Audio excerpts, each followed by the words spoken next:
Hello, I'm Dr. Gloria Horsley. And I'm her daughter, Dr. Heidi Horsley. Heidi and I want to welcome you to Open to Hope Conversations, the podcast. We believe that the greatest gift you can give yourself after a loss is hope, using this moment to connect with others who have not only survived but thrived. So let's get started.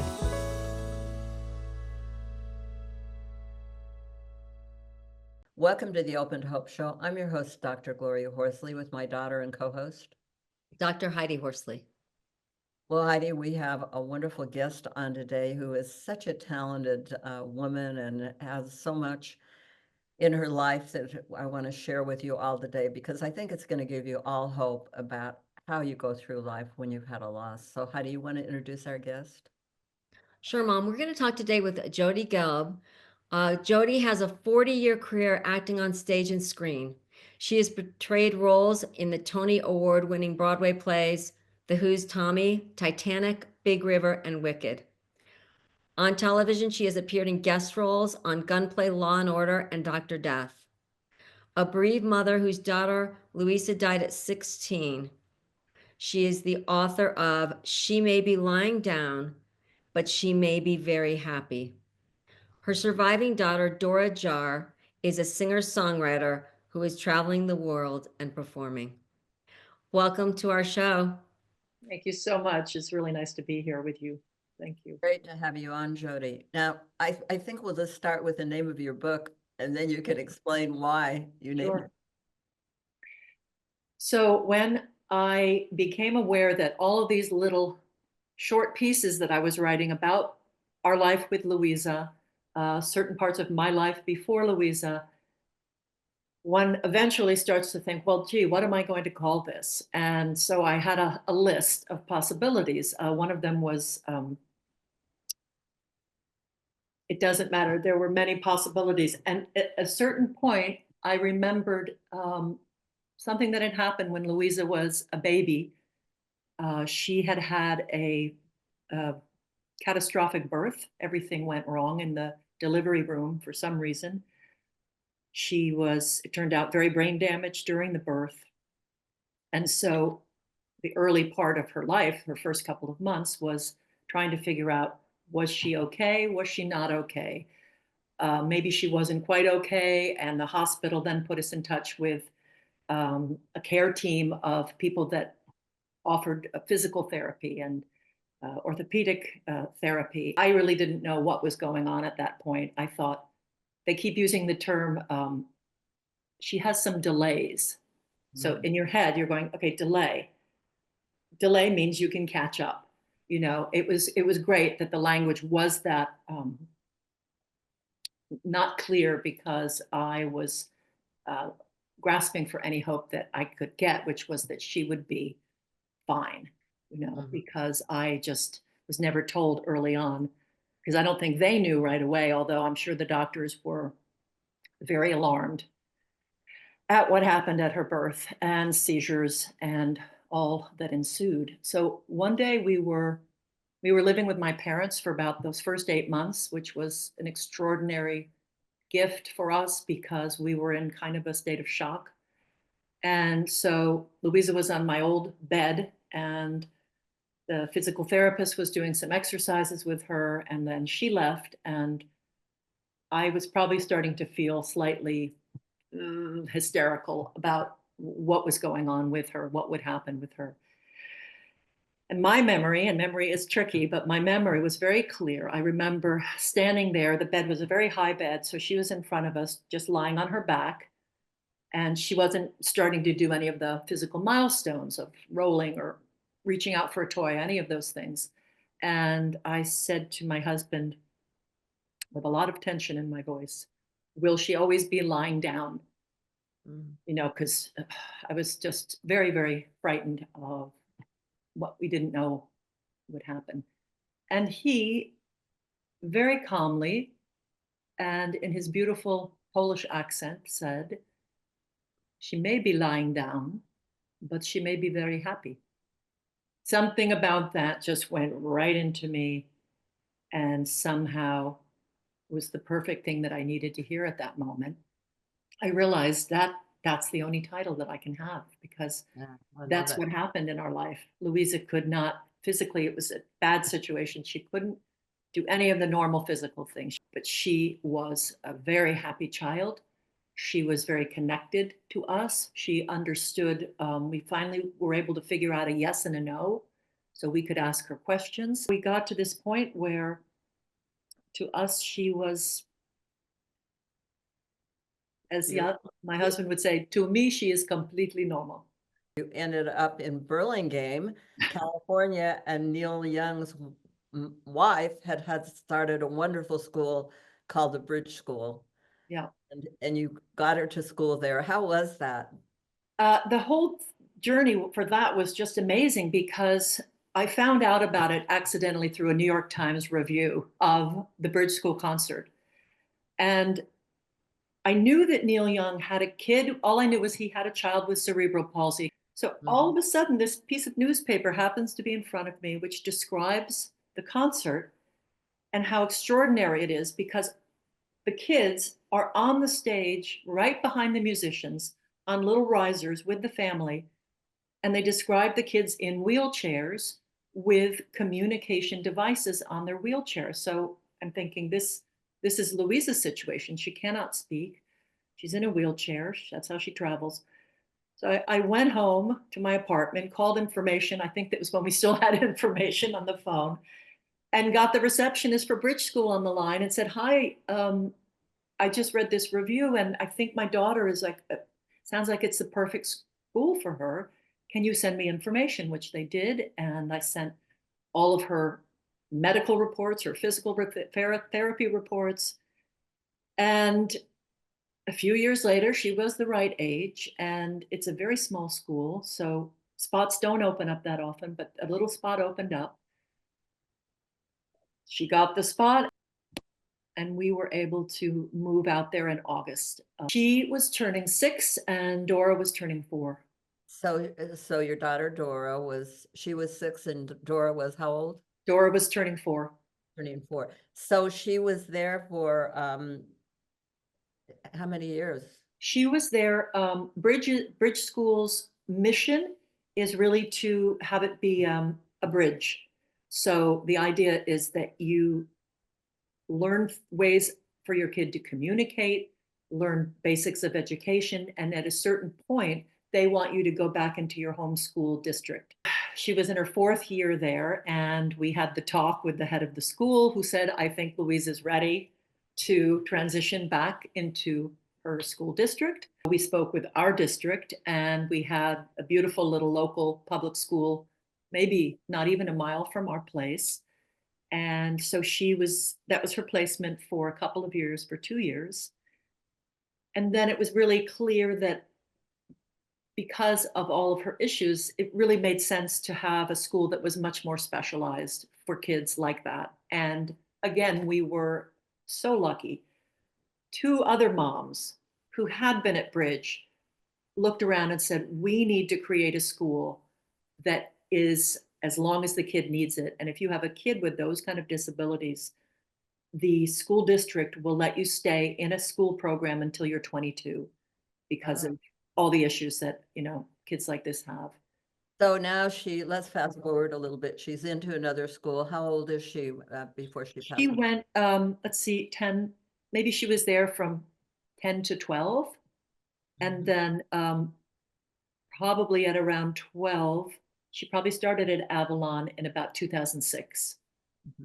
And that school is designed for kids with severe disabilities. It's incredible to think about the amount of time and energy you and your husband spent on taking care of her. What happens a lot of times with these kids that they don't have control of their trunk. So, you need to be in a wheelchair with side supports and a head support. So when you have that kind of weakness in the body, it goes everywhere. So then you have weakness in swallowing. Her health kind of went off the cliff. She got a very severe aspiration pneumonia that first time since we lived out here, she had to go to Packard Hospital, the Children's Hospital down at Stanford. in the middle of the night. And that was like the beginning of a lot of medical issues and crises. And little by little, it became clear that, she became medically fragile, right? Before that, she was quite, I would say, mostly healthy. You always have hope, but I also had hope really tempered with very heavy reality because I was searching for the Well, reality. Her birth had been so bad, and when I looked into it as my responsibility for being her mom, within a year or so, we were given a settlement to help take care of her. And so we didn't have to depend on the state, which we could have, and the state does wonderful things for families, but we had her little fund that existed for us to help us pay for caregivers. So we were not alone. We had the most amazing couple of people that helped us in the morning, get her ready for school, helped us in the afternoons and evenings. And when she became more medically fragile, we had somebody staying till later. So we had support. When Louisa was about, let's say, 15, one day I was in New York City. I was doing a reunion concert. A friend of mine involved in the show, who had been in the company, in the ensemble, and had been our dance captain, this brilliant woman, Lisa. Lisa said to me, she at that point was working for the director of Wicked. And she said, "Oh, Wicked's coming to San Francisco. You should audition for Madame Morrible." I did get an audition. They had a San Francisco company for a while. And about 6 months later, I heard, "We'd like you to take over Madame Morrible." And then they offered me a tour. And they knew my life situation. It was all on the West Coast. And so I knew that every 2 weeks or 3 weeks, you have about 3 days you come home while they set up the next theater. 2 weeks after I left, I was just in Southern California, a little south of LA. And I got the call from my husband that Louisa had died in the middle of the night. wow. And we knew, I was talking to her that weekend on Skype, where I could see her and talk to her. And we all knew she was sick on Sunday night. And my husband had talked to the doctors. They said, "Don't bring her to the emergency room. She's too vulnerable. There are many sick kids here now. We're going to set up the appointment for her pulmonologist, gastroenterologist the next morning. And that's much safer." And she died in the middle of the night. Wow. So And it was, of course, it was, yeah, shocking. I got the phone call. I had it in my hand. He told me this news. I held it here. I opened my mouth and I screamed as loud as I could twice, like a blood curdling scream. And then I said, I'll talk to you soon. I'll be home soon." And then I called downstairs to the lobby and I said, "Please, can somebody come to my room? Something terrible happened." These poor young people who are working the desk at one of those hotels in Costa Mesa come to my room. I said, "This is what's happened to me." They just listened sympathetically. And then my next, thank God, thought was, "Oh, call your stage manager," because the stage manager manages all of these companies. right. So I called David, this amazing man. I said, "This is what has happened." He said, "Don't worry. I'll get you a flight. I will take your car. I will do everything. And I'm getting you to the airport." And I was home in about 3 hours. Yeah. And And you need that. You need that. that's, yeah, I mean, it was insane. And so we all gathered here. And I had read, I mean, this is something I talk about because for me, this was important. I guess I tend more towards, oh, I wanted a home birth, and natural things interested me and do interest me. And when I was in such fear for years about that Louisa would die, I had to read everything about end of life. I had to read about after death. I have books about the more natural way of, not rushing your beloved person into a funeral parlor until you were ready. So I knew that when this happened, what I would do. And I told my husband, you don't need to do anything right now. I'll be home in a few hours. Just leave Louisa where she is in her bed. And then we will take it from there. And then, so we had her with us for a day, for about 24 hours. The funeral parlor is around the corner in Burlingame. They said, you're completely fine. She can stay just where she is. We'll be there the next morning. So I'll tell you honestly, that was very helpful to know all that information and not to have that feeling of, oh, oh, come get the body. It was the opposite of that. It was just, okay, Right.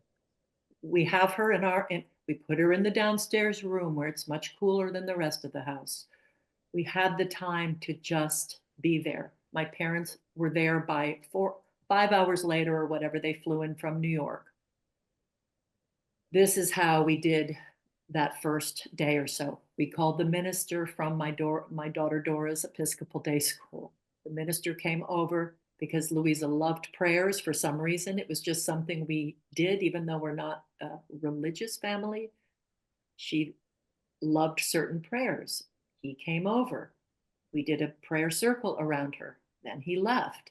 He was probably thinking, I don't know, these people have her, but I knew what to do. It was very helpful in the shock, because it is so shocking, as we all know. Right. It is So, so shocking. Jody, fast forward. I'm just wondering, since that time, how have you gone on to find hope? Okay, well, as I said, I was doing that tour and I made a decision to go back to work. So it was very atypical kind of grief, which was 2 or 3 weeks after this happened. My daughter Dora and my husband drove me up to Eugene, Oregon, where I got back into the tour. So for the first, let's say, 7 months of my grieving period, I was doing 8 shows a week, Wow. which I have regrets about not staying home longer because of my other daughter.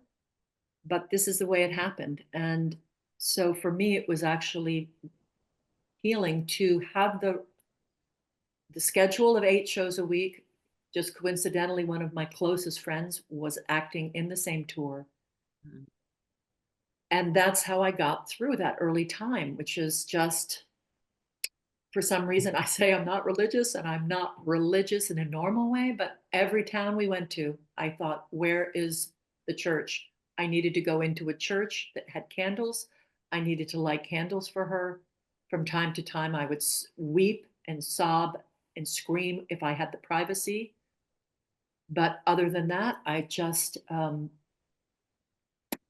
had to I couldn't sleep. That was a big thing. And I think I had got a prescription for one of those drugs that you don't want to be on long because you can get dependent, but I couldn't sleep till That's 1 or 2 in the morning. So I had to sleep. That's the only thing I did was take sleeping pills. yeah, Because you have to sleep. you have to, you have to. Well, and I'm thinking, we've had Elizabeth Copeland on, who writes plays, etc., and talks about how creative outlets help people heal.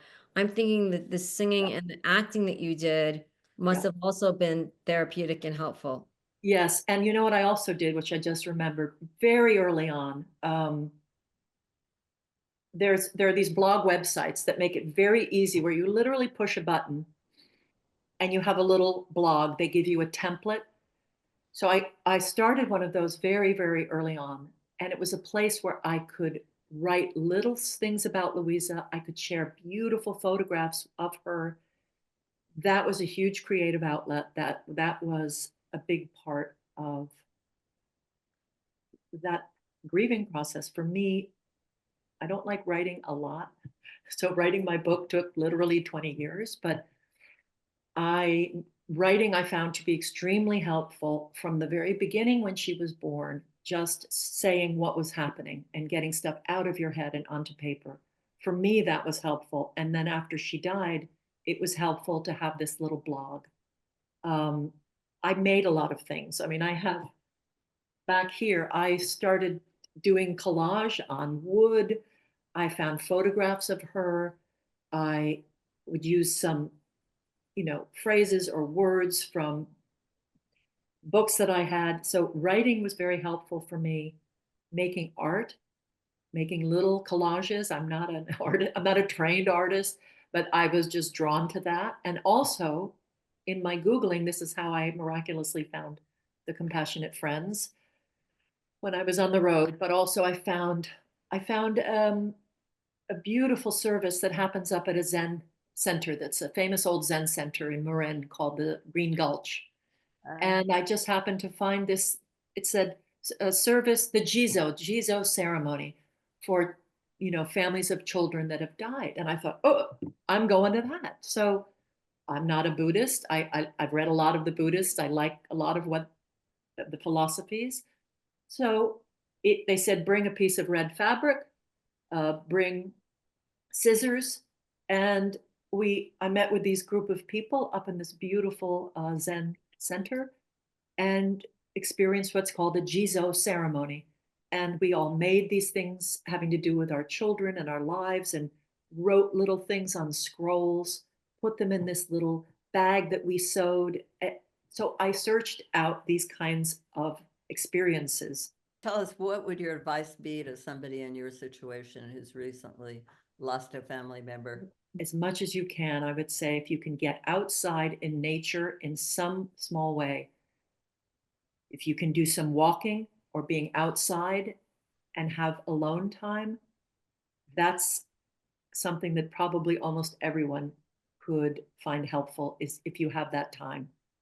Some people, they're not drawn to writing, so that's not going to be helpful, but it was for me. Other things, I guess you really have to see who are you, because for some people, they don't want to have the pictures around.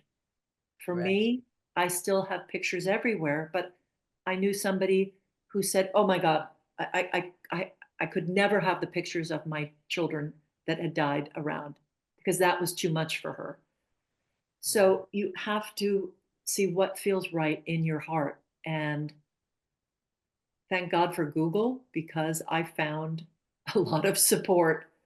I also think that the support groups, the one that I found on Facebook, has been wonderful, where you can be supported, but you can also, like myself, I'm an elder in the grieving process. I can Right. offer support to people who have just been through this. And then they have specific things, like people whose children have died through suicide, people who have had kids with medically complex issues. And that's helpful. And of course, you know, finding the Compassionate Friends was a wonderful, that's a wonderful support group. Great. Well, tell us where people can get your book. It's gotten great reviews, and it Oh, says you have thanks. humor and life, and gives you a loving look at your daughter. And it's called She May Be Lying Down, but She May Be Very Happy, which is a very unique title. So tell people where they can find you. Probably the easiest thing is either to order it through your bookstore or go onto Amazon. I started an author website, so it's just jodygelb.com. Thank you for being on the show today. You're great, and you're an inspiration, and I love hearing your story. Thank you so much, Gloria. Thank you. Thank you, Heidi. Really appreciate Yes, it. thank you, Jody, for helping people find hope after loss. Thanks so much for having me on. We want to thank everybody for joining us on the show today. And Heidi and I always want to remind you that if you've lost hope, please lean on ours until you find your own, and God bless. I'm Dr. Heidi Horsley. You have been listening to Open to Hope, the podcast. You can follow Open to Hope on Facebook, Instagram, and Twitter. To learn more, visit us at opentohope.com and go to Apple Podcasts to subscribe. I'm Dr. Gloria Horsley. Join us again next week for another Open to Hope conversation, where we invite you to lean on our hope until you find your own.